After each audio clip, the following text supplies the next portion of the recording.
सरस्वते देवे गौरवाणी प्रचारिणे निर्विशेष शून्यवादी पाश्चात्य देशधारिणे जय श्री कृष्ण चैतन्य प्रभु नित्यानंद श्री अद्वैत गदाधर श्रीवासादि गौर भक्त वृंद हरे कृष्ण कृष्ण कृष्ण हरे हरे हरे राम राम राम हरे हरे। ओम नमो भगवते वासुदेवाय। ओम नमो भगवते वासुदेवाय। ओम नमो भगवते वासुदेवाय। निगमकल्पतरोर्गलितं फलं शुगमुगात् अमृतद्रव संयुतम् पिबत भागवतं रसमालयं मुहुरहो रसिका भुवि भावुका। नारायणं नमस्कृत्यं नरं चैव नरोत्तमं देवीं सरस्वतीं व्यासं ततो जयमुदीरयेत्। नष्टप्रायेषु भद्रेषु नित्यं भागवत सेवया भगवती उत्तमश्लोके भक्तिर्भवति नैष्ठिकीम्। कृष्णाय वासुदेवाय देवकी नंदनाय च नंदगोपकुमाराय गोविंदाय नमो नमः। ഹരേ കൃഷ്ണ. എല്ലാവർക്കും ഒരിക്കൽ കൂടി സ്വാഗതം. നമ്മൾ വായിക്കുന്നത് ശ്രീമദ് ഭാഗവതം പ്രഥമസ്കന്ധം 5-ാമത്തെ അധ്യായമാണ്. നാരദന്റെ ശ്രീമദ് ഭാഗവത നിർദ്ദേശങ്ങൾ. നമ്മളിവിടെ വായിക്കുന്നത് ഇസ്കോൺ സ്ഥാപകാചാര്യൻ കൃഷ്ണകൃപാമൂർത്തി എസ് സി ഭക്തിവേദാന്ത സ്വാമി ശ്രീല പ്രഭുപാദ വിവർത്തനവും ഭാവാർത്ഥവും നൽകിയിട്ടുള്ള ശ്രീമദ് ഭാഗവതത്തിന്റെ പ്രഥമസ്കന്ധമാണ്. കഴിഞ്ഞ ദിവസങ്ങളിലായിട്ട് 5-ാമത്തെ അധ്യായത്തിൽ 25-ാമത്തെ ശ്ലോകം വരെ നമ്മൾ വായിച്ചിട്ടുണ്ടായിരുന്നു. നമ്മളിവിടെ ചെയ്യുന്നത് ശ്രീമദ് ഭാഗവതത്തിന്റെ ഒരു അവലോകനമാണ്. ഇത് പൂർണ്ണമായിട്ടും വിശദമായിട്ടുള്ള ഒരു ചർച്ചയല്ല. ഈ പ്രഥമ സ്കന്ധത്തിൽ എന്തെല്ലാമാണ് വിശദമാക്കുന്നത്, എന്തെല്ലാം വിഷയങ്ങളെയാണ് പ്രതിപാദിക്കുന്നത് എന്നുള്ള ഒരു അവലോകനം മാത്രമാണ്. ഇത് ഒരു ഓവർവ്യൂ ആണ്. നമ്മൾ ഓരോ ശ്ലോകവും വിശദമായിട്ട് ചർച്ച ചെയ്യുന്നില്ല. വിശദമായിട്ട് നമ്മൾ കുറച്ചുകൂടി ഡീറ്റെയിൽ ആയിട്ട് നമ്മൾ രാവിലത്തെ മോർണിംഗ് മെഡിറ്റേഷനിൽ ഓരോ ശ്ലോകവും ചർച്ച ചെയ്യുന്നുണ്ട്. നമ്മൾക്ക് ഇവിടെ ഇതുകൊണ്ട് ഉദ്ദേശിക്കുന്നത് ഓരോ സ്കന്ധത്തിലും എന്തെല്ലാം വിഷയങ്ങളാണ് പറയുന്നത്, ഭഗവാന്റെ ഏതെല്ലാം ലീലകളാണ് പറയുന്നത് എന്നൊക്കെ മനസ്സിലാക്കാൻ വേണ്ടിയിട്ടാണ് നമ്മൾ ഈ അവലോകനം ചെയ്യുന്നത്. അപ്പോൾ കഴിഞ്ഞ ദിവസം 5-ാമത്തെ അധ്യായത്തിൽ നാരദന്റെ ശ്രീമദ് ഭാഗവത നിർദ്ദേശങ്ങൾ എന്നുള്ള അധ്യായത്തിൽ 25-ാമത്തെ ശ്ലോകം വരെ നമ്മൾ നോക്കിയിട്ടുണ്ടായിരുന്നു. കയ്യിൽ പുസ്തകം ഉള്ളവർക്ക് ആ പുസ്തകം നോക്കാം. അപ്പോൾ ശ്ലോകങ്ങൾ മനസ്സിലാക്കാൻ സാധിക്കും.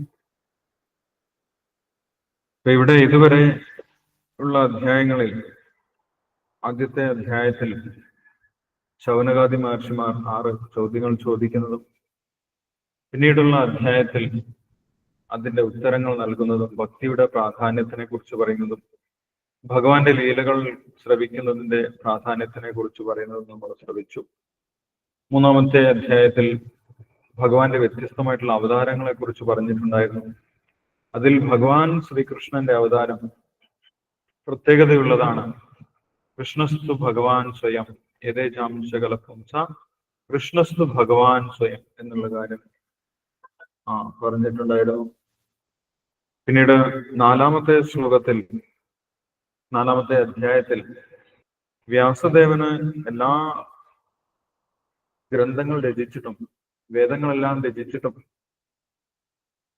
പുരാണങ്ങളും ഇതിഹാസങ്ങളും രചിച്ചിട്ടും പൂർണ്ണമായിട്ടും മനസ്സിന് തൃപ്തി വന്നിട്ടില്ല. അതുകൊണ്ട് അദ്ദേഹം തന്റെ ഗുരുവായിട്ടുള്ള നാരദ മഹർഷിയെ ധ്യാനിക്കുന്നു. ആ ധ്യാനത്തിനൊടുവിൽ നാരദ മഹർഷി പ്രത്യക്ഷനാകുന്നു. നാരദ മഹർഷിയോട് തന്റെ അവസ്ഥയെക്കുറിച്ച് വ്യാസദേവൻ വിശദീകരിക്കുന്നു. അപ്പോൾ ഇത്രയും കൃതികളെല്ലാം രചിച്ചിട്ടും തനിക്ക് പൂർണ്ണമായിട്ട് തൃപ്തി ലഭിക്കുന്നില്ല. തൻ്റെ ഉള്ളിൽ എന്തോ ഒരു ദുഃഖം ബാക്കി കിടക്കുന്നുണ്ട് എന്ന് വ്യാസദേവൻ പറഞ്ഞ സമയത്ത് അതിന്റെ കാരണം അങ്ങേക്ക് അറിയാൻ സാധിക്കും. അതിന്റെ കാരണം എൻ്റെ ഗുരുവായിട്ടുള്ള നാരദ മഹർഷിക്ക് അറിയാൻ സാധിക്കും. കാരണം അങ്ങ് ബ്രഹ്മാവിന്റെ പുത്രനാണ്, ബ്രഹ്മാവിൽ നിന്ന് വേദങ്ങളെല്ലാം അഭ്യസിച്ച വ്യക്തിയാണ്. അതേപോലെ അങ്ങ് ഭഗവാനെ പോലെ പരിശുദ്ധനാണ്. അതുകൊണ്ട് എല്ലാവരുടെയും ഹൃദയത്തിലിരിക്കുന്ന രഹസ്യങ്ങൾ അങ്ങേക്ക് മനസ്സിലാക്കാൻ സാധിക്കും. അപ്പോൾ എനിക്ക് എന്തുകൊണ്ടാണ് പൂർണ്ണ തൃപ്തി ലഭിക്കാത്തത്, അതിന്റെ കാരണം അങ്ങ് വിശദമാക്കി തരണം എന്ന് നാരദ മഹർഷിയോട് വ്യാസദേവൻ പറഞ്ഞ സമയത്താണ് നാരദ മഹർഷി വ്യാസദേവൻ രചിച്ചിട്ടുള്ള ആ കൃതികളുടെ ന്യൂനതകൾ പറഞ്ഞു കൊടുത്തത്. 2 ന്യൂനതകൾ പ്രത്യേകിച്ച് പറഞ്ഞിട്ടുണ്ടായിരുന്നു. ആർക്കെങ്കിലും ഓർമ്മയുണ്ടോ? വ്യാസദേവൻ രചിച്ച കൃതികളുടെ ന്യൂനത നാരദ മഹർഷി എന്താണ് പറഞ്ഞിരുന്നത്? ഭഗവാനെ പറ്റി വർണ്ണിച്ചിട്ടില്ല എന്ന്. യെസ്, ഒന്നാമത്തെ പ്രശ്നം ഭഗവാന്റെ മഹാത്മ്യങ്ങളെ കുറിച്ച് നേരിട്ട് വർണ്ണിക്കുന്നില്ല. ആ ഭഗവാന്റെ മഹാത്മ്യങ്ങൾ ലോകത്തിന് മുഴുവൻ മുക്തി നൽകാൻ ശക്തമായിട്ടുള്ളതാണ്.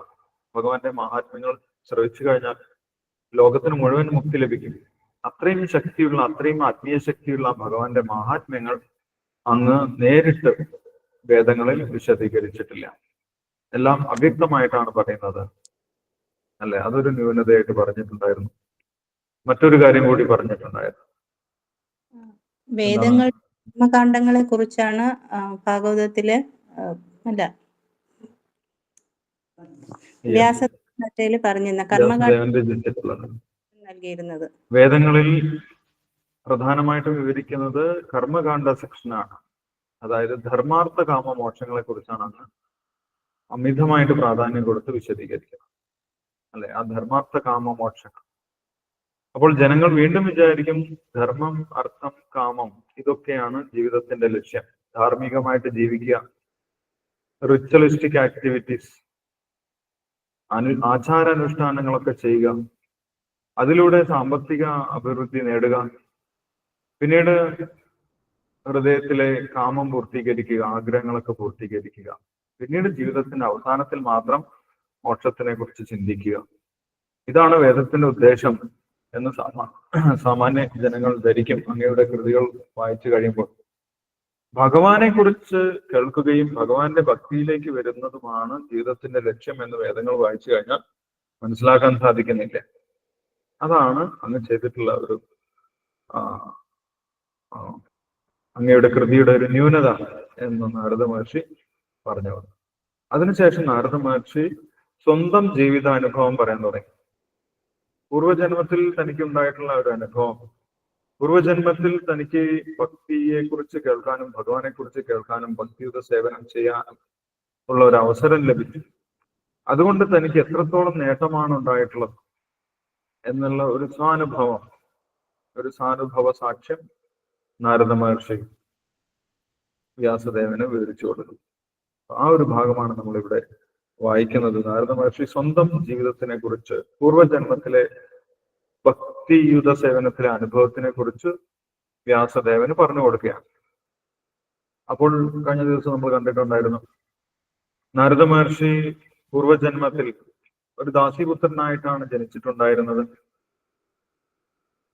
ആ സമയത്ത് ഒരു ചാതുർമാസ്യ കാലഘട്ടത്തിൽ ഭഗവാന്റെ ഭക്തന്മാർ, ലോകം മുഴുവൻ സഞ്ചരിക്കുന്ന ഭഗവാന്റെ ഭക്തന്മാർ അവരുടെ വീട്ടിലെത്തിച്ചേരുകയും നാരദ മഹർഷിയുടെ അമ്മ അവരെ സേവിക്കുകയും അവർക്ക് ആവശ്യമായിട്ടുള്ള പ്രസാദം, അവർക്ക് ആവശ്യമായിട്ടുള്ള സഹായങ്ങളൊക്കെ ചെയ്തു കൊടുത്തു. ആ കൂട്ടത്തിൽ നാരദ മഹർഷിക്കും അവരെ സേവിക്കാനുള്ള അവസരമുണ്ടായി. അങ്ങനെ അവരിൽ നിന്ന് ഭഗവാനെ കുറിച്ച് കേൾക്കാനും അവരുടെ പ്രസാദ ഉച്ഛിഷ്ടം, അവര് കഴിച്ച പ്രസാദത്തിന്റെ ബാക്കി അവരുടെ അനുവാദത്തോടു കൂടി കഴിക്കാനുമുള്ള ഭാഗ്യം നാരദ മഹർഷിക്കുണ്ടായി എന്ന് പറയും. അങ്ങനെ ആ പ്രസാദത്തിന്റെ ബാക്കി, ഭക്തന്മാർ കഴിച്ചതിന്റെ ബാക്കി കഴിച്ചതിലൂടെ നാരദ മഹർഷിയുടെ എല്ലാവിധ പാപങ്ങളും ഇല്ലാതായി എന്നാണ് 25ാമത്തെ ശ്ലോകത്തിൽ കഴിഞ്ഞ ദിവസം നമ്മൾ അവസാനമായിട്ട് വായിച്ചിട്ടുള്ളത്. ഉച്ഛിഷ്ടലേപാനനുമോദിതോ ദ്വിജേ സ്കൃത്സ്മാ ഭുഞ്ചേ തതപാസ്തകിൽവിഷം ഏവം പ്രവൃത്തസ്യ വിശുദ്ധചേതസാ തദ്ധർമ്മാ ഏവാത്മരുചി പ്രജായതേ. അവരുടെ അനുവാദത്തോടെ ഒരിക്കൽ മാത്രം അവരുടെ ഭക്ഷണാവശേഷം ഞാൻ ഭക്ഷിച്ചു. അപ്രകാരം ഭക്ഷിക്കാൻ എന്റെ സർവ്വപാപങ്ങളും തൽക്ഷണം സമൂലം നശിപ്പിക്കപ്പെട്ടു. അങ്ങനെ എനിക്ക് ഹൃദയശുദ്ധി കൈവരുകയും അതീന്ദ്രിയവാദികളുടെ അതേ നൈസർഗിക ഗുണം എന്നിലേക്ക് ആകർഷിതമാവുകയും ചെയ്തു. അപ്പോൾ യഥാർത്ഥത്തിൽ ഇവിടെ നമ്മൾക്ക് മനസ്സിലാക്കാൻ സാധിക്കും, പാപകർമ്മങ്ങളും പുണ്യകർമ്മങ്ങളും ഭക്തിയുമൊക്കെ ഒരു വ്യക്തിയിൽ നിന്ന് മറ്റൊരു വ്യക്തിയിലേക്ക് പകരുന്നതാണ്, ഒരു അസുഖം പോലെ സംക്രമിക്കുന്നതാണ് എന്ന് നമുക്ക് മനസ്സിലാക്കാൻ സാധിക്കും. ഒരു വ്യക്തിക്ക് പനിയുണ്ടെങ്കിൽ ആ പനിയുള്ള വ്യക്തിയുമായിട്ട് നമ്മൾ സഹവസിച്ചു കഴിഞ്ഞാൽ നമുക്കും പനി വരാൻ സാധ്യതയാണ്. അതേപോലെ ഇവിടെ നാരദ മഹർഷിക്ക് സഹവാസം ലഭിച്ചത് ഭക്തന്മാരുമായിട്ട് വേദങ്ങളൊക്കെ അറിയാവുന്ന, ഭഗവാന്റെ മഹാത്മ്യങ്ങളെ കുറിച്ച് പൂർണ്ണമായിട്ടും അറിയുന്ന ഭഗവാന്റെ ഭക്തന്മാരുമായിട്ടുള്ള സഹവാസം, സമ്പർക്കം നാരദ മഹർഷിക്ക് ലഭിച്ചു. ആ സമ്പർക്കത്തിലൂടെ നാരദ മഹർഷിയിലേക്കും ആ ഭക്തി പ്രവഹിക്കാൻ തുടങ്ങി, അല്ലെങ്കിൽ ഒരു അസുഖം പോലെ പകരാൻ തുടങ്ങി. അവർ കഴിച്ച പ്രസാദത്തിന്റെ ബാക്കി കഴിച്ചതിലൂടെ നാരദ മഹർഷിയുടെ എല്ലാവിധ പാപങ്ങളും, പൂർവജന്മത്തിലെ എല്ലാ പാപങ്ങളും ഇല്ലാതായി എന്നാണ് പറയുന്നത്. അതാണ് മഹാത്മാക്കളുമായിട്ട് സമ്പർക്കം പുലർത്തുന്നതിന്റെ ഒരു വലിയ നേട്ടം.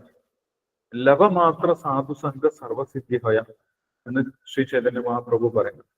വലിയ വലിയ സാധുക്കളുമായിട്ട്, ഭഗവാന്റെ ഭക്തന്മാരുമായിട്ട് ഒരു നിമിഷ നേരത്തെ സംഘം കിട്ടിയാൽ തന്നെ നമ്മുടെ എല്ലാവിധ പാപങ്ങളും ഇല്ലാതാവും, നമ്മൾക്ക് എല്ലാവിധ സിദ്ധിയും, നമ്മുടെ ജീവിതത്തിന്റെ പൂർണ്ണത നമ്മൾക്ക് നേടാൻ സാധിക്കുമെന്ന് ചൈതന്യ ചരിതാമൃതത്തിൽ പറയുന്നുണ്ട്.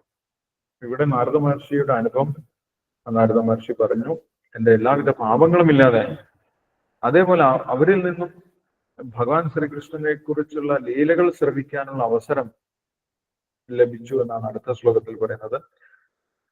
26-ാമത്തെ ശ്ലോകത്തിൽ തത്രാഹം കൃഷ്ണകഥാ പ്രഗായത അനുഗ്രഹണ ശൃണവം മനോഹര താ ശ്രദ്ധയാമേ അനുപദം വിശൃണ്ണത പ്രിയ ശ്രവസ്യംഗമമാഭവദ്രുചി. അപ്പോൾ ഈ ഒരു ലീല നടക്കുന്നത്, നാരദ മഹർഷിയുടെ പൂർവ്വജന്മത്തിലെ ലീല നടക്കുന്നത് യഥാർത്ഥത്തിൽ മുൻ കൽപ്പത്തിലാണ്. ഈ ഒരു കൽപ്പത്തിൽ നടന്ന കാര്യമല്ല നാരദ മഹർഷി പറയുന്നത്. പൂർവ്വകൽപ്പത്തിൽ, ബ്രഹ്മാവിന്റെ പൂർവ്വകൽപ്പത്തിൽ നടക്കുന്ന ഒരു കാര്യമാണ് ഇവിടെ നാരദ മഹർഷി പറയുന്നത്. പൂർവ്വകൽപ്പം എന്ന് പറയുന്നത്, ഒരു കൽപ്പം എന്ന് പറയുന്നത് ബ്രഹ്മാവിന്റെ ഒരു പകൽ സമയമാണ്, ഒരു ദിവസം. 1000 ചതുർയുഗങ്ങൾ ചേർന്നതാണ് ഒരു കൽപ്പം. അപ്പൊ പൂർവ്വകൽപ്പത്തിൽ നടന്ന ഒരു കാര്യത്തിനെ കുറിച്ചാണ് നാരദ മഹർഷി പറയുന്നത്. അപ്പൊ പൂർവ്വകൽപ്പത്തിലെ ഒരു യുഗത്തിലാണ് ഈ കാര്യങ്ങളൊക്കെ നടക്കുന്നത്. ആ സമയത്തും അവിടെയുള്ള ഭക്തന്മാരും സംസാരിക്കുന്നത് ആരെക്കുറിച്ചാണ്? കൃഷ്ണനെ, ഭഗവാൻ ശ്രീകൃഷ്ണനെ കുറിച്ച് തന്നെയാണ്. തത്രാന്നഹം കൃഷ്ണകഥാ പ്രഗായത, അവരും കൃഷ്ണകഥ തന്നെയാണ് കീർത്തിക്കുന്നത്. അപ്പൊ കൃഷ്ണകഥ കീർത്തനം അല്ലെങ്കിൽ ഭാഗവത കഥ വർണ്ണനം ഈ അടുത്ത കാലത്ത് തുടങ്ങിയ ഒരു കാര്യമല്ല. അത് അനേക കാലമായിട്ട് എല്ലാ യുഗങ്ങളിലും നടക്കുന്ന കാര്യമാണ്. അതുകൊണ്ടാണ് ഭാഗവതത്തിനെ ശ്രീമദ് ഭാഗവതം പുരാണമമലം എന്ന് പറയുന്നത്. പുരാണമാണ്. ഇതിന്റെ തുടക്കം നമുക്ക് കണ്ടുപിടിക്കാൻ സാധിക്കും. അത് ഗുരുപരമ്പരയിലൂടെ എല്ലാ യുഗങ്ങളിലും അങ്ങനെ പകർന്നു വന്നിട്ടുള്ളതാണ്. എല്ലാ യുഗങ്ങളിലും കൃഷ്ണകഥയുണ്ട്. ഭഗവാൻ ശ്രീകൃഷ്ണൻ അവതരിച്ചത് ഈ കഴിഞ്ഞ ദ്വാപരയുഗത്തിലാണെങ്കിലും ഭഗവാൻ ശ്രീകൃഷ്ണനെ കുറിച്ചുള്ള അറിവ്, ജ്ഞാനം എല്ലാ യുഗത്തിലും ഉണ്ടായിരുന്നെന്ന് നമുക്ക് മനസ്സിലാക്കാൻ സാധിക്കും. അത് അവർക്ക് ഗുരുപരമ്പരയിലൂടെ ലഭിക്കുന്നതാണ്.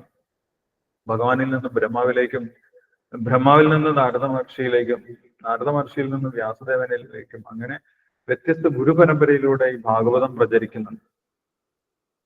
ഭഗവാനിൽ നിന്നും മഹാദേവനിലേക്കും, മഹാദേവനിൽ നിന്നും ശുകദേവ ബ്രഹ്മർഷിയിലേക്കും ഭാഗവതം ഒരു പരമ്പരയായിട്ട് വരുന്നത്. അതേപോലെ മറ്റു ഗുരുപരമ്പരയിലൂടെയും വരുന്നുണ്ട്. കുമാരന്മാരിലേക്ക് വരുന്നത്, സംഘർഷണ ഭഗവാനിൽ നിന്നും കുമാരനിലേക്കും, കുമാരന്മാരിൽ നിന്ന് വ്യത്യസ്ത ആചാര്യന്മാരിലേക്കും ഈ ഭാഗവതം പ്രചരിക്കുന്നു. അപ്പോൾ വ്യത്യസ്ത യുഗങ്ങളിൽ വ്യത്യസ്ത ആചാര്യന്മാരിലൂടെ ഈ ഭാഗവതം പ്രചരിച്ചു വരുന്നത്. അപ്പൊ ഭാഗവതം ഒരു പുതിയ കൃതിയല്ല, എല്ലാ കാലത്തിലും ഉള്ള ഒരു കൃതിയാണ് നമുക്ക് മനസ്സിലാക്കാൻ സാധിക്കും. ഇപ്പൊ കൃഷ്ണകഥ തന്നെയാണ് ആ ഭക്തന്മാരും പറഞ്ഞിട്ടുണ്ടായിരുന്നത്. അങ്ങനെ ആ കൃഷ്ണകഥ ആ ഭക്തന്മാരിൽ നിന്നും ശ്രവിക്കാൻ നാരദ മഹർഷിക്ക് അവസരമുണ്ടായി. അങ്ങനെ ശ്രദ്ധാപൂർവം പരമപുരുഷനായിട്ടുള്ള ഭഗവാനെ കുറിച്ച് ശ്രവിച്ചതോടുകൂടി ഭഗവാനെ കുറിച്ച് കൂടുതൽ ശ്രവിക്കാനുള്ള ഒരു അഭിരുചി നാരദ മഹർഷിയിൽ ഉണ്ടായി എന്നാണ് പറയുന്നത്. കൃഷ്ണകഥ ശ്രവിച്ചതിന്റെ ഒരു പ്രയോജനം, ഒരു നേട്ടമാണ് നാരദ മഹർഷി പറയുന്നത്. എന്താണ്? പ്രിയശ്രവസ്യംഗ മമാ ഭവദ്രുചി, ഭഗവാന്റെ കഥ വീണ്ടും കേൾക്കാം എന്നുള്ള ഒരു താല്പര്യമുണ്ടായി. അല്ലെ, സാധാരണ ഭൗതിക ലോകത്തിലുള്ളവർക്ക് ഭൗതികരായിട്ടുള്ള വ്യക്തികളെ കുറിച്ച് കേൾക്കാനാണ് താല്പര്യം. മറ്റുള്ളവരുടെ കാര്യങ്ങളൊക്കെ കേൾക്കണം. അയലത്തെ വീട്ടില് അവരെന്താണ് ചെയ്തത്, അല്ലെങ്കിൽ മറ്റുള്ളവരെന്താണ് ചെയ്തത് എന്നാണ് കേൾക്കാൻ താല്പര്യം. ഭഗവാനെ കുറിച്ച് കേൾക്കാൻ ഉള്ള താല്പര്യം വളരെ കുറവാണ്. അത് വളരെ അപൂർവമാണ്. അത് എങ്ങനെ ലഭിക്കുന്നതാണ്? ഇങ്ങനെയുള്ള ഭക്തന്മാരുടെ അനുഗ്രഹം കൊണ്ട് ലഭിക്കുന്നതാണ് കൃഷ്ണകഥാരുചി, അല്ലെങ്കിൽ ഭഗവത് രുചി എന്ന് പറയും. അപ്പൊ നാരദ മഹർഷിക്ക് ആ ഭക്തന്മാരുടെ അനുഗ്രഹം കൊണ്ട് കൃഷ്ണകഥാരുചി ലഭിച്ചു. ഭഗവാൻ ശ്രീകൃഷ്ണനെ കുറിച്ച് കേൾക്കണം എന്നുള്ള ആ രുചി വന്നു. വീണ്ടും വീണ്ടും കേൾക്കണം എന്നുള്ള ആ രുചി വർദ്ധിച്ചു എന്നാണ് പറയുന്നത്. അപ്പോൾ ആ കൃഷ്ണകഥ രുചിക്ക് ശേഷം എന്താണ് സംഭവിച്ചത് എന്ന് അടുത്ത ശ്ലോകത്തിൽ പറയുന്നുണ്ട്. തസ്മിൻ തഥാ ലബ്ധരുചേർ മഹാമതേ പ്രിയശ്രവസ്യ സ്ഖലിതാമതിർമമ യയാഹമേതൽ സദസൽസ്വമായ പശ്യേമയി ബ്രഹ്മണി കൽപിതം പരേ.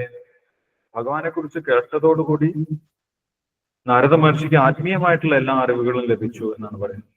ആത്മീയമായിട്ടുള്ള സംശയങ്ങളൊക്കെ തീർന്നു.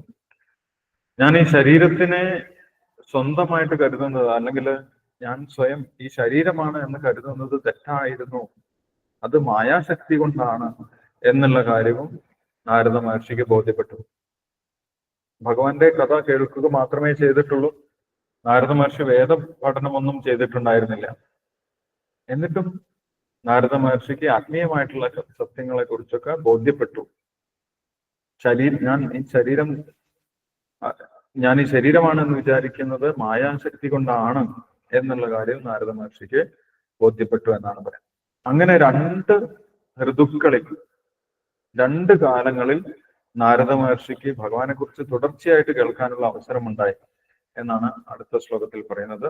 ഇത്തം ശരൽ പ്രാവൃഷികാവൃതുൽ ഋതു അരേർ വിശൃണ്ണതോ മേ അനുസവം യശോമലം സങ്കീർത്യമാനം മുനിഭിർ മഹാത്മഭിർ ഭക്തി പ്രവൃത്താത്മരജസ്തഭോ തമോ അപഹ.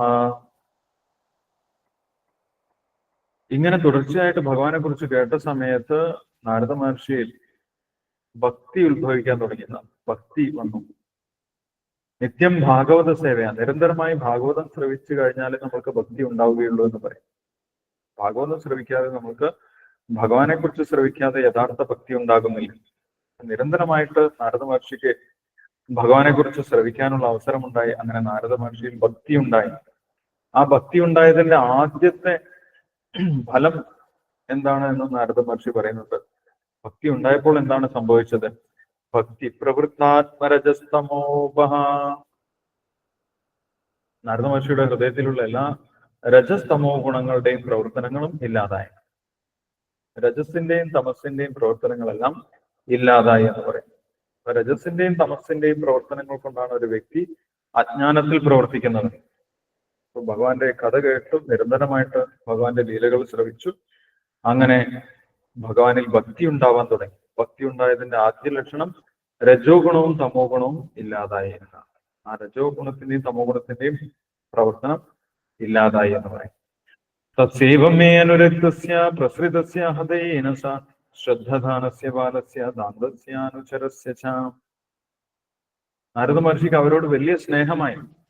ഭഗവാന്റെ ലീലകൾ പറഞ്ഞു തരുന്ന ഭഗവാന്റെ ഭക്തന്മാരോട് നാരദ മഹർഷിക്ക് വലിയ സ്നേഹമായി എന്നാണ് പറയുന്നത്. തത്സൈവമേ അനുരക്തസ്യ. എനിക്ക് അവരോട് എന്റെ പ്രിയപ്പെട്ടവരായിട്ടും അവർ മാറി എന്ന് പറയും. അതുകൊണ്ട് അവരെന്ത് പറഞ്ഞു കഴിഞ്ഞാലും ഞാൻ വളരെ സന്തോഷത്തോടു കൂടി അവരെ അനുസരിക്കാൻ തുടങ്ങി എന്ന് പറയും. ശ്രദ്ധദാനസ്യ ബാലസ്യ ദാന്തസ്യ അനുചരസ്യ. ഞാൻ അവരുടെ ഒരു അനുചരനായിട്ട് മാറി. അനുചരൻ എന്ന് പറഞ്ഞു കഴിഞ്ഞാൽ എന്ത് പറഞ്ഞാലും അനുസരിക്കുന്ന ഒരു വ്യക്തിയാണ് അനുചരൻ എന്ന് പറയുന്നത്. എനിക്ക് അവരോട് വലിയ സ്നേഹം തോന്നി. കാരണം അവരെപ്പോഴും ഭഗവാന്റെ ലീലകളെ കുറിച്ചാണ് പറയുന്നത്. അങ്ങനെ ഞാൻ അവരെ സ്നേഹപൂർവ്വം വളരെ സന്തോഷത്തോടു കൂടി സേവിക്കാൻ തുടങ്ങി. ആ സേവനത്തിലൂടെ എൻ്റെ എല്ലാവിധ പാപങ്ങളും നഷ്ടപ്പെട്ടു. ഹൃദയത്തിലുള്ള എല്ലാവിധ പാപചിന്തകളും ഇല്ലാതെയായി. ഭക്തന്മാരെ സേവിക്കുന്നതിലൂടെ ഒരു വ്യക്തിയുടെ എല്ലാവിധ പാപങ്ങളും ഇല്ലാതാകുന്നു എന്ന് പറയും. അപ്പം അവർ പോകാൻ നേരത്ത് അവർക്കും ഈ നാരദ മഹർഷിയോട് വലിയ, ചെറിയ കുട്ടിയാണ്, നാരദ മഹർഷിയോട് വലിയ പ്രിയമായി ഞങ്ങൾ പറയുന്നതെല്ലാം കേൾക്കുന്നുണ്ട്. ഭഗവാന്റെ ലീലകളൊക്കെ വളരെ ശ്രദ്ധയോടുകൂടി കേൾക്കുന്നുണ്ട്. അപ്പോൾ അവർക്കും നാരദ മഹർഷിയോട് വലിയ വാത്സല്യമായിരുന്നു. അവർ പോകാൻ സമയത്ത് നാരദ മഹർഷിക്ക് ഭഗവാനെ കുറിച്ചുള്ള എല്ലാ രഹസ്യ തത്വങ്ങളും ഉപദേശിച്ചു കൊടുത്തു എന്നാണ് പറയുന്നത്. കുട്ടിയാണെങ്കിൽ പോലും നാരദ മഹർഷി ഒരു കുട്ടിയാണ്, വലിയ വേദാന്തിയൊന്നുമല്ല, വേദങ്ങളൊന്നും പഠിച്ചിട്ടില്ല. പക്ഷെ തങ്ങളെ അനുസരണാപൂർവം സേവിച്ചത് കൊണ്ട് അവർക്ക് നാരദ മഹർഷിയോട് വലിയ കൃപയുണ്ടായി. അവരുടെ കാരുണ്യം കൊണ്ട് കൃപയാ ദീനവത്സല ജ്ഞാനം ഗുഹ്യതമം യത്ത് സാക്ഷാത് ഭഗവതോദിതം അന്നവോചൻ ഗമിഷ്യന്ത കൃപയാ ദീനവത്സല. അവരുടെ കാരുണ്യം കൊണ്ട് നാരദ മഹർഷിക്ക് ഭഗവാനെ കുറിച്ചുള്ള രഹസ്യങ്ങളൊക്കെ, അതീവ രഹസ്യമായിട്ടുള്ള കാര്യങ്ങളൊക്കെ പറഞ്ഞു കൊടുത്തു. ജ്ഞാനം ഗുഹ്യതമം യത്ത് സാക്ഷാത് ഭഗവതോദിതം. ഭഗവാനെ കുറിച്ചുള്ള രഹസ്യ വിഷയങ്ങളൊക്കെ അവർ പറഞ്ഞു കൊടുത്തു എന്ന് പറയും. അപ്പൊ ഭഗവാനെ കുറിച്ചുള്ള രഹസ്യങ്ങൾ ഒരിക്കലും നമ്മൾക്ക് നമ്മുടെ തപസ്യ കൊണ്ടോ നമ്മുടെ പുസ്തക പഠനം കൊണ്ടോ യജ്ഞങ്ങൾ കൊണ്ടോ വ്രതാനുഷ്ഠാനങ്ങൾ കൊണ്ടോ ഒന്നും നേടാൻ സാധിക്കുകയില്ല എന്ന് ഭഗവത്ഗീതയിൽ പറയും. എന്തുകൊണ്ട് മാത്രമേ സാധിക്കുകയുള്ളൂ? ഭക്ത്യാമാം അഭിജാനാദി എന്നാണ് ഭഗവാൻ പറയുന്നത്. ഭക്തി കൊണ്ട് മാത്രമേ ഭഗവാനെ കുറിച്ചുള്ള രഹസ്യങ്ങളൊക്കെ നമ്മൾക്ക് മനസ്സിലാക്കാൻ സാധിക്കും. ഭഗവത് ഭക്തന്മാരിൽ നിന്നാണ് ഭഗവാന്റെ രഹസ്യങ്ങളൊക്കെ നമുക്ക് മനസ്സിലാക്കാൻ സാധിക്കും. അപ്പോൾ ഇവിടെ നാരദ മഹർഷി വേദങ്ങളൊന്നും പഠിച്ചിട്ടില്ല, വലിയ വലിയ യജ്ഞങ്ങളൊന്നും ചെയ്തിട്ടില്ല, വലിയ തപസ്സും ചെയ്തിട്ടില്ല. എന്ത് മാത്രമേ ചെയ്തുള്ളൂ? ഭഗവാൻ ഭക്തന്മാരിൽ നിന്നും ഭഗവാനെ കുറിച്ച് കേട്ടു, ഭഗവത് ഭക്തന്മാർ പറയുന്നതൊക്കെ അനുസരിച്ചു. അത് മാത്രമേ ചെയ്തിട്ടുള്ളൂ. അതുകൊണ്ട് വലിയ വേദാന്തികൾക്ക് പോലും ലഭിക്കാത്ത രഹസ്യജ്ഞാനം ആ ബാലനായിട്ടുള്ള കുട്ടിയായിട്ടുള്ള നാരദ മഹർഷിക്ക് ലഭിച്ചു എന്നാണ് പറയുന്നത്. അത് അവരുടെ ഒരു കൃപയാണ്, നാരദ മഹർഷിയോടുള്ള കൃപയാണ് എന്ന് പറയുന്നത്. അപ്പൊ ചതുർമാസം കഴിഞ്ഞ് അവർ തിരിച്ചു പോകാൻ സമയത്ത് ഭഗവാനെ കുറിച്ചുള്ള രഹസ്യമായ, അതീവ രഹസ്യമായിട്ടുള്ള കാര്യങ്ങളൊക്കെ, വിഷയങ്ങളൊക്കെ നാരദ മഹർഷിക്ക് ഉപദേശിച്ചു എന്നാണ് 30ാമത്തെ ശ്ലോകത്തിൽ പറയുന്നത്. ജ്ഞാനം ഗുഹ്യതമം യത്ത് സാക്ഷാത് ഭഗവതോദിതം അന്നഭോജൻ ഗമിഷ്യന്ത കൃപയാ ദീനവത്സല. അവരുടെ കാരുണ്യം കൊണ്ട് ആ കാര്യങ്ങളൊക്കെ പറഞ്ഞു കൊടുത്തു എന്ന് പറഞ്ഞു. യേനൈവാഹം ഭഗവതോ വാസുദേവസ്യ വേദസ മായാനുഭാവം അവിധം യേന ഗച്ഛന്തി തൽപദം. 31ാമത്തെ ശ്ലോകത്തില് ആ രഹസ്യജ്ഞാനം കേട്ടതിന്റെ പ്രയോജനം നാരദ മഹർഷി പറയുന്നു. ഭഗവാനെ കുറിച്ചുള്ള രഹസ്യജ്ഞാനം ശ്രവിച്ചതിന്റെ പ്രയോജനം എന്താണ്? ആ രഹസ്യജ്ഞാനം കൊണ്ട് ഭഗവാന്റെ ദർശനം ഉണ്ടാകും, ഭഗവാനെ ദർശിക്കാൻ സാധിക്കും. മാത്രമല്ല ഭഗവാന്റെ അടുത്തേക്ക് തിരിച്ചു പോകാനുള്ള കഴിവും ഉണ്ടാകും. ഭഗവത്ഗീതയിലും ഭഗവാൻ പറയുന്നുണ്ട്, ഭഗവാനെ കുറിച്ച് അറിഞ്ഞാലേ നമ്മൾക്ക് ഈ ജന്മമൃത്യു ജരാവ്യാധി ചക്രത്തിൽ നിന്നും പുറത്തു കടന്ന് ഭഗവാന്റെ അടുത്തേക്ക് തിരിച്ചു പോകാൻ സാധിക്കുകയുള്ളൂ എന്ന് ഭഗവത്ഗീതയിൽ പറയുന്നു. അല്ലെ, നമ്മൾക്ക് അറിയുന്ന ശ്ലോകമാണ്. ഏതാണ്?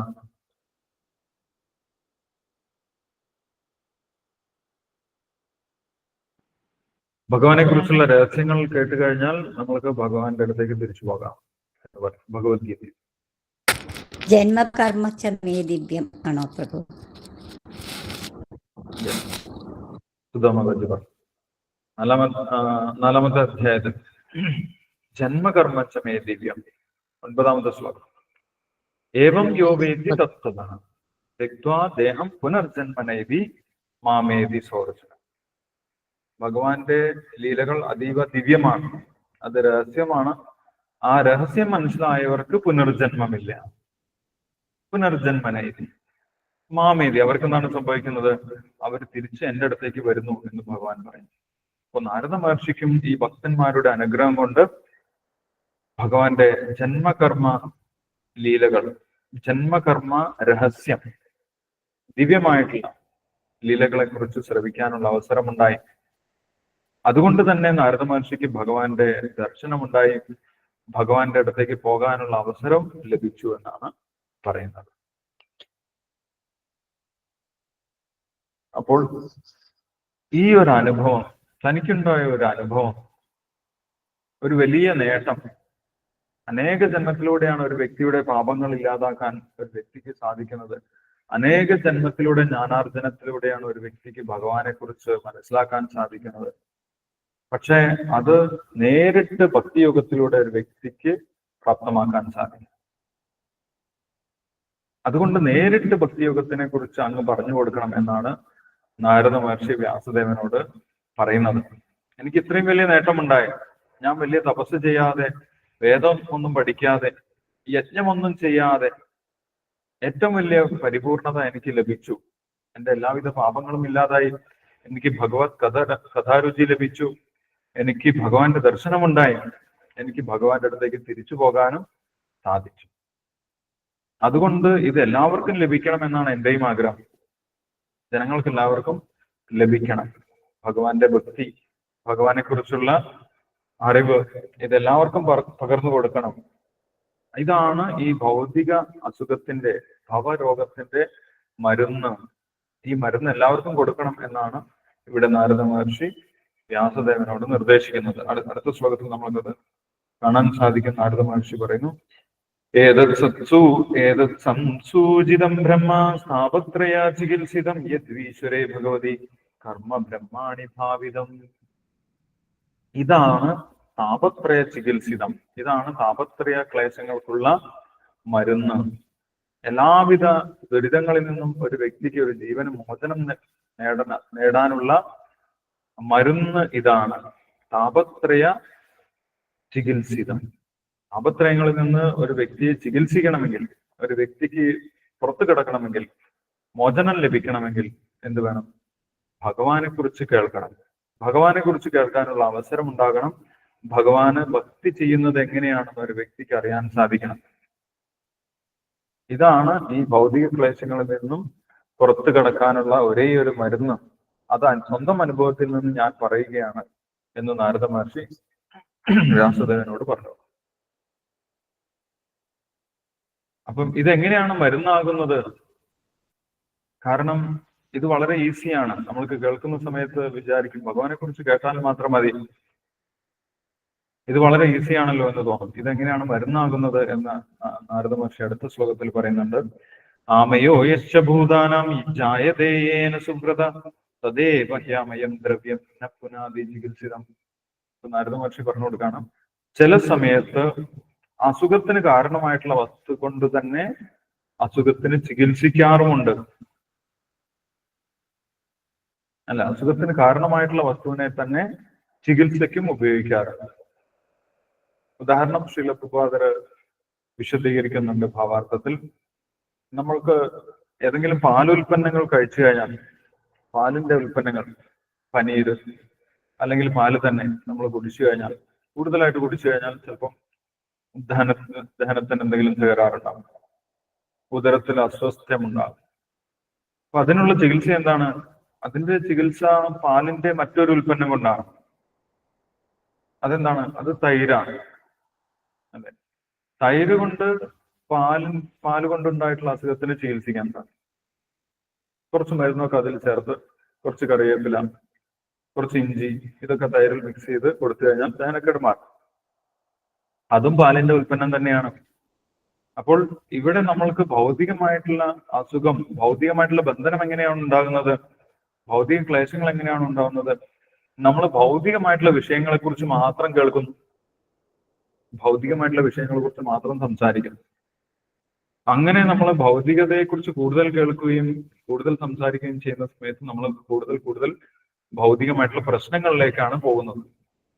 അപ്പൊ നമ്മുടെ സംസാരവും നമ്മുടെ കേൾവിയും കൂടുതൽ പ്രശ്നത്തിലേക്കാണ് നയിക്കുന്നത്. പക്ഷെ അതേ സംസാരത്തെയും അതേ കേൾവിയെയും നമ്മൾക്ക് എന്തിനു വേണ്ടി ഉപയോഗിക്കാം?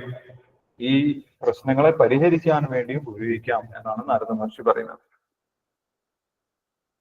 ഭൗതിക വിഷയങ്ങളെ കുറിച്ച് കേൾക്കുന്നതും ഭൗതിക വിഷയങ്ങളെ സംസാരിക്കുന്നതും കൂടുതൽ ഭൗതികമായിട്ടുള്ള ക്ലേശങ്ങൾ ഉണ്ടാക്കണം. പക്ഷെ ഭഗവാനെ കുറിച്ച് കേൾക്കുന്നതും ഭഗവാനെ കുറിച്ച് സംസാരിക്കുന്നതും ഈ ഭൗതിക ക്ലേശങ്ങൾ പരിഹരിക്കുകയാണ് ചെയ്യുന്നത് എന്ന് പറയുന്നു. ഇപ്പൊ നാരദ മഹർഷി അതാണ് പറഞ്ഞത്. കേൾക്കാനുള്ള ടെൻഡൻസി, സംസാരിക്കാനുള്ള ടെൻഡൻസി അത് ദോഷമാണ്. എങ്കിൽ പോലും അത് എന്തായിട്ട് ഉപയോഗിക്കാം? അത് ചികിത്സിക്കാനും ഉപയോഗിക്കാം. കേൾക്കുന്നതും പറയുന്നതും ആരെക്കുറിച്ചായാൽ മതി? ഭഗവാനെ കുറിച്ചായാൽ മാത്രം മതി എന്നാണ് ഇവിടെ പറയുന്നത്. ആമയോ യശ്ച ഭൂതാനാം ജായതേയേന സുബ്രത തദേവ ഹി അമയം ദ്രവ്യം ന പുനാതി ചികിത്സ.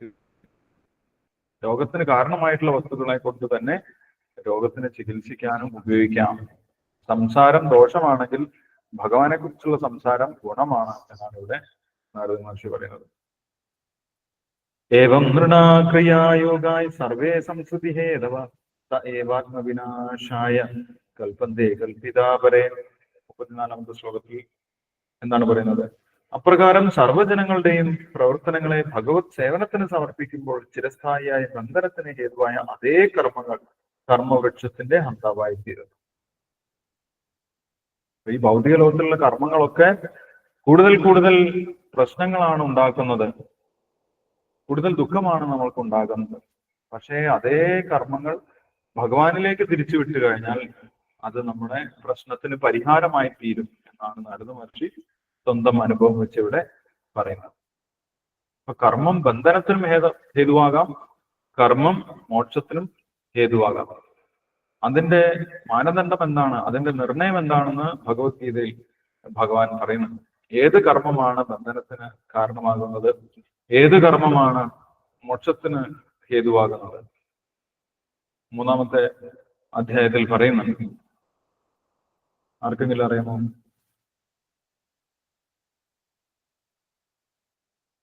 നമ്മൾ ഭഗവത്ഗീത 3ാമത്തെ അധ്യായം വായിച്ച സമയത്ത് പറഞ്ഞിട്ടുണ്ടായിരുന്നു, നമ്മൾ ഡിസ്കസ് ചെയ്തിട്ടുണ്ടായിരുന്നു. 3ാമത്തെ അധ്യായത്തിൽ പറയുന്നുണ്ട്, യജ്ഞാർത്ഥ കർമ്മണോ അന്യത്ര ലോകോയം കർമ്മബന്ധന എന്ന് പറയും. അല്ലെ, യജ്ഞത്തിനായിട്ടുള്ള കർമ്മങ്ങളൊക്കെ നമ്മളെ മോക്ഷത്തിലേക്കാണ് നയിക്കുന്നത്.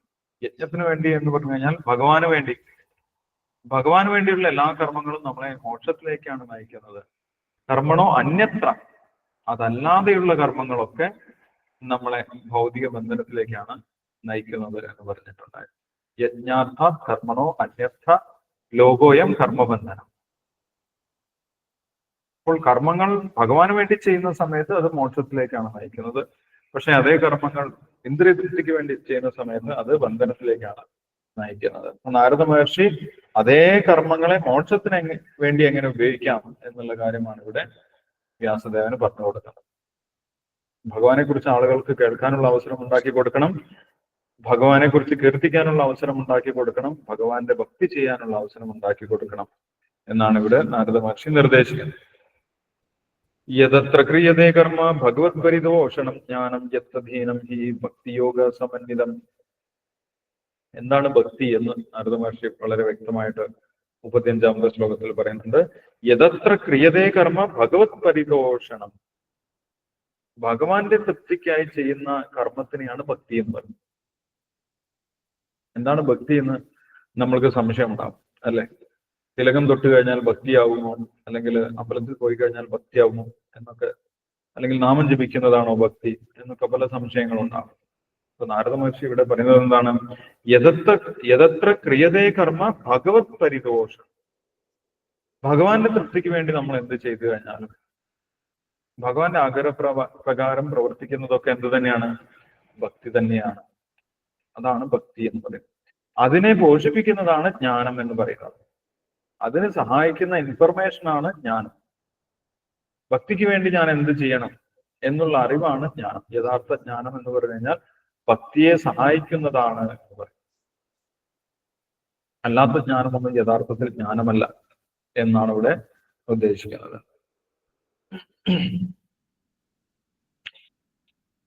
36ാമത്തെ ശ്ലോകത്തിൽ പറയുന്നു, കുർവാണായത്ര കർമാണി ഭഗവത് ശിക്ഷയാ സകൃത് ഗൃഹ്ണന്തി ഗുണനാമാനി കൃഷ്ണസ്യാനുസ്മരന്തി ച. പരമദിവ്യോത്തമ പുരുഷനായ ശ്രീകൃഷ്ണ ഭഗവാന്റെ ആജ്ഞാനുസരണം കർത്തവ്യം നിർവഹിക്കുന്ന വേളയിൽ ഒരാൾ സദാ ഭഗവാനെയും ഭഗവത് നാമങ്ങളെയും ഭഗവത് ഗുണങ്ങളെയും സ്മരിക്കുന്നു. ഇതെങ്ങനെ പ്രാക്ടിക്കലായിട്ട് ചെയ്യാം എന്നാണ് പറയുന്നത്. പ്രാക്ടിക്കലായിട്ട് നമ്മൾ കർമ്മം ചെയ്യുമ്പോൾ തന്നെ ഭഗവാനെ സദാ സ്മരിച്ചാൽ മതി എന്നാണ് പറയുന്നത്. നമ്മൾ കർമ്മങ്ങളെ ഉപേക്ഷിക്കേണ്ട ആവശ്യമില്ല. നമ്മൾ ചെയ്യുന്ന കർമ്മങ്ങളൊക്കെ ചെയ്യാം, പക്ഷെ അതെല്ലാം ഭഗവാൻ അർപ്പിച്ചുകൊണ്ട് ഭഗവാനെ സ്മരിച്ചുകൊണ്ട് ചെയ്യണം. അങ്ങനെയാണ് നമ്മുടെ കർമ്മങ്ങളൊക്കെ ഭക്തി.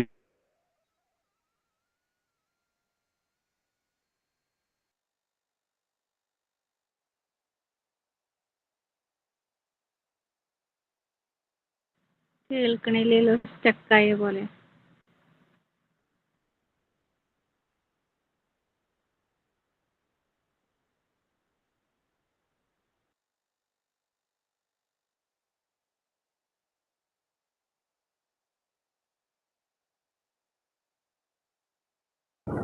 ഹരേ കൃഷ്ണ.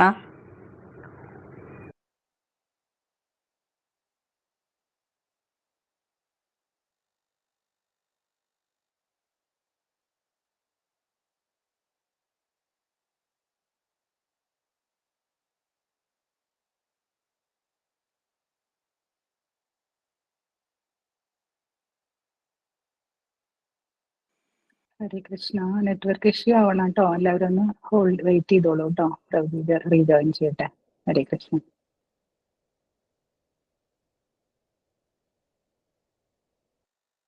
പ്രഭു ലെഫ്റ്റ് ആയെന്ന് തോന്നുന്നു. തിരിച്ച് ജോയിൻ ചെയ്യുമ്പോൾ ശരിയാവുമായിരിക്കും.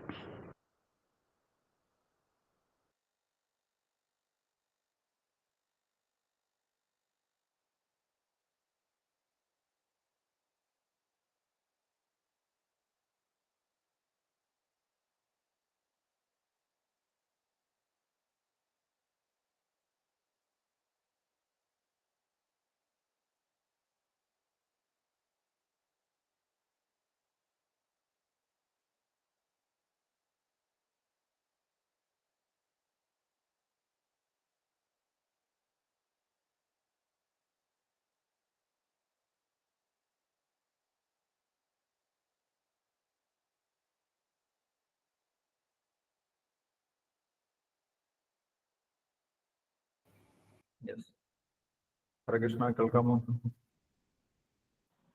കേൾക്കാം. നെറ്റൊന്ന് കട്ടായിട്ടുണ്ട്. അപ്പോൾ ഭഗവാനെ സ്മരിച്ചുകൊണ്ട് നമ്മൾ ചെയ്യുന്ന കർമ്മങ്ങളാണ് ഭക്തി എന്ന് പറയുന്നത്. ഭഗവാന്റെ തൃപ്തിക്ക് വേണ്ടി ഭഗവാനെ സദാ സ്മരിച്ചുകൊണ്ട് ചെയ്യുന്ന കർമ്മങ്ങളാണ് ഭഗവാന്റെ ഭക്തിയുത സേവനം എന്നാണ് ഇവിടെ പറയുന്നത്. ഭഗവത്ഗീത ഭഗവാൻ നിർദ്ദേശിക്കുന്നത്, അർജുനോട് പറയുന്നത് കർമ്മങ്ങൾ ഒഴിവാക്കാൻ വേണ്ടിയിട്ടല്ല, പക്ഷെ എല്ലാ കർമ്മങ്ങളും ഭഗവാനെ സ്മരിച്ചുകൊണ്ട് ചെയ്യാൻ വേണ്ടിയിട്ടാണ്. മാം അനുസ്മര യുദ്ധച എന്നാണ് ഭഗവാൻ അവിടെ നിർദ്ദേശിക്കുന്നത്. അതേ കാര്യമാണ് ഇവിടെ നാരദ മഹർഷി നിർദ്ദേശിക്കുന്നത്. എല്ലാ കർമ്മങ്ങൾ ചെയ്യുമ്പോഴും ഭഗവാനെ നിരന്തരം ഭഗവാന്റെ നാമങ്ങളും ഭഗവാന്റെ ലീലകളും സ്മരിക്കുക എന്നുള്ളതാണ്. അതിന് ഭഗവാന്റെ ലീലകൾ ആദ്യം ശ്രവിക്കണം. അതിന് ഭഗവാന്റെ ലീലകൾ വിശദമായിട്ട് എഴുതണം, വിശദീകരിച്ച് എഴുതി വെക്കണം. അതാണ് വ്യാസദേവന്റെ ധർമ്മം എന്നുള്ള കാര്യം ഇവിടെ നാരദ മഹർഷി പറയും. അതിനായിട്ട് ആദ്യം ഭഗവാന്റെ വിസ്തരണങ്ങളായിട്ടുള്ള ഭഗവാന്റെ അവതാരങ്ങളായിട്ടുള്ള വാസുദേവനെയും പ്രദ്യുമ്നെയും സംഘർഷണനെയും നാരദ മഹർഷി സ്തുതിക്കുന്നുണ്ട്. കാരണം ഈ മൂർത്തികൾ നമ്മളെ ഭഗവാനിലേക്ക് അടുക്കാൻ വേണ്ടി സഹായിക്കുന്നതാണ്. വ്യത്യസ്ത രീതിയിൽ ആ മൂർത്തികളെ സ്തുതിക്കാം എന്നാണ് നാരദ മഹർഷി അടുത്ത ശ്ലോകത്തിൽ 37ാമത്തെ ശ്ലോകത്തിൽ പറയുന്നത്. ഓം നമോ ഭഗവതേ തുഭ്യം വാസുദേവായ ധീമഹി പ്രദ്യുമ്നായ അനിരുദ്ധായ നമ സംഘർഷണായ ച. ഇവരെല്ലാവരും ഭഗവാന്റെ ആദ്യത്തെ വിസ്തരണങ്ങളാണ്. വാസുദേവൻ, പ്രദ്യുമ്നൻ, അനിരുദ്ധൻ, സംഘർഷണൻ, ഇവരെല്ലാവരും ഭഗവാന്റെ വിസ്തരണങ്ങളാണ്. അവർക്കൊക്കെ നമ്മളെ ഭഗവാനിലേക്ക് അടുപ്പിക്കുന്നതിൽ പ്രത്യേകം ധർമ്മങ്ങളുണ്ട്. സംഘർഷണന് ഒരു ധർമ്മമുണ്ട്, വാസുദേവന് ഒരു ധർമ്മമുണ്ട്, അതേപോലെ പ്രദ്യുമ്നനും അനിരുദ്ധനും ഓരോരോ ധർമ്മങ്ങളുണ്ട്. അവരുടെയൊക്കെ അനുഗ്രഹത്തോടു കൂടിയിട്ടാണ് നമ്മൾക്ക് പരമപുരുഷനായിട്ടുള്ള ഭഗവാനെ കുറിച്ച് അറിയാൻ സാധിക്കുന്നത്. അതുകൊണ്ടാണ് നാരദ മഹർഷി ഇവിടെ ഭഗവാന്റെ വിസ്തരണങ്ങളായിട്ടുള്ള ഭഗവാൻ വാസുദേവനെയും ഭഗവാൻ പ്രദ്യുമ്നെയും അനിരുദ്ധനെയും സംഘർഷണ ഭഗവാനെയും സ്മരിച്ചിട്ടുള്ളത്. അപ്പോൾ ഇത് യഥാർത്ഥത്തിൽ വേദമന്ത്രമാണ്. ഓമിൽ നിന്ന് ആരംഭിക്കുന്നു. ഓം നമോ ഭഗവതേ തുഭ്യം വാസുദേവായ ധീമഹി പ്രദ്യുമ്നായ അനിരുദ്ധായ നമ സംഘർഷണായ. ഓംകാരം ഉള്ള വേദമന്ത്രമാണ് എന്ന് ശ്രീലപ്രഭുപാദർ വിശദീകരിക്കുന്നുണ്ട്. അപ്പോൾ ഒരു ഗുരുവിന്റെ സഹായത്തോടു കൂടി നമുക്ക് വേദമന്ത്രം ജപിക്കാമെന്നാണ് പറയുന്നത്. ഒരു ഗുരു നിർദ്ദേശിക്കുകയാണെങ്കിൽ നമുക്ക് വേദമന്ത്രം ജപിക്കാം. അതിന് ബ്രാഹ്മണനാകണം എന്ന് നിർബന്ധമില്ല. ഗുരുവിന്റെ നിർദ്ദേശമുണ്ടെങ്കിൽ, ആധികാരികമായിട്ടുള്ള ഗുരുപരമ്പരയിൽ നിന്ന് നിർദ്ദേശമുണ്ടെങ്കിൽ നമ്മൾക്ക് വേദമന്ത്രം ജപിക്കാം എന്നാണ് പറയുന്നത്. അതിനൊരു ഉദാഹരണമാണ് നാരദ മഹർഷി ധ്രുവ മഹാരാജാവിന് ഓം നമോ ഭഗവതേ വാസുദേവായ എന്നുള്ള ദ്വാദശാക്ഷര മന്ത്രം നിർദ്ദേശിച്ചത്. ഓം നമോ ഭഗവതേ വാസുദേവ എന്നുള്ളത് വേദമന്ത്രമാണ്. പക്ഷെ ധ്രുവൻ ബ്രാഹ്മണനായിരുന്നില്ല, ക്ഷത്രിയനായിരുന്നു. എന്നിട്ടും നാരദ മഹർഷി ആ വേദമന്ത്രം ഉപദേശിച്ചു കൊടുത്തു. അപ്പൊ അതിന്റെ അർത്ഥം ആധികാരികമായിട്ടുള്ള ഒരു ഗുരുപരമ്പരയിൽ നിന്ന് നമ്മൾക്ക് വേദമന്ത്രങ്ങൾ ഉപദേശം കിട്ടിക്കഴിഞ്ഞാൽ അത് ജപിക്കാം എന്ന് തന്നെയാണ്.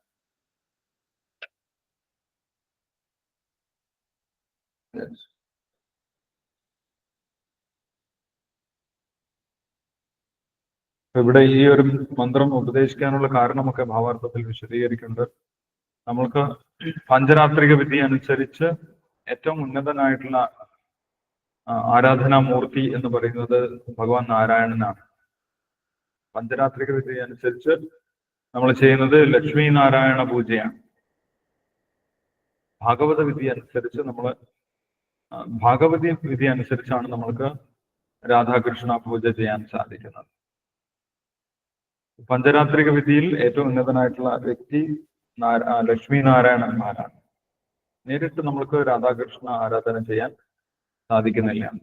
ഭഗവാന്റെ എല്ലാ വിസ്തരണങ്ങളുടെയും അനുഗ്രഹത്തോടു കൂടിയിട്ടാണ് നമ്മൾക്ക് രാധാകൃഷ്ണ ആരാധനയിലേക്ക് എത്താൻ സാധിക്കുന്നത്. അതിനു വേണ്ടിയിട്ടാണ് നാരദ മഹർഷി ഇവിടെ ആദ്യം ഭഗവാന്റെ വിസ്തരണങ്ങളായിട്ടുള്ള ഭഗവാൻ വാസുദേവനെയും ഭഗവാൻ പ്രദ്യുമ്നെയും ഭഗവാൻ അനിരുദ്ധനെയും ഭഗവാൻ സംഘർഷണനെയും സ്തുതിച്ചിട്ടുള്ളത്. ഓം നമോ ഭഗവതേ തുഭ്യം വാസുദേവായ ധീമഹി പ്രദ്യുമ്നായ അനിരുദ്ധായ നമ സംഘർഷണായ.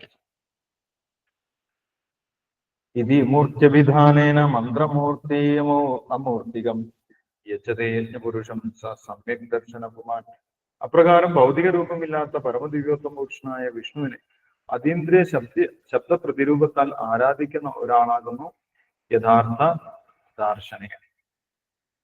അപ്പോൾ ഈ നാമജപത്തിലൂടെ ഭഗവാൻ വിഷ്ണുവിനെ അല്ലെങ്കിൽ പരമപുരുഷനായിട്ടുള്ള ഭഗവാനെ ആരാധിക്കുന്ന വ്യക്തിയാണ് യഥാർത്ഥ ദാർശനികൻ. ദാർശനികൻ എന്ന് പറയുന്നത് എല്ലാ വേദജ്ഞാനവും ലഭിച്ചിട്ടുള്ള വ്യക്തി എന്നാണ് പറയുന്നത്. വേദങ്ങളൊക്കെ മനസ്സിലായിട്ടുള്ള ഒരു വ്യക്തി എന്ത് ചെയ്യും? അവസാനം ഭഗവാന്റെ നാമജപം കൊണ്ട് സ്തുതിക്കും എന്നാണ് പറയുന്നത്. ഭഗവത്ഗീതയിലും ഈ ഒരു കാര്യം ഭഗവാൻ പറയുന്നുണ്ട്. എല്ലാ വേദങ്ങളിലൂടെയും ഒരു വ്യക്തി അവസാനം മനസ്സിലാക്കുന്നത് ഭഗവാനെ തന്നെയാണ്.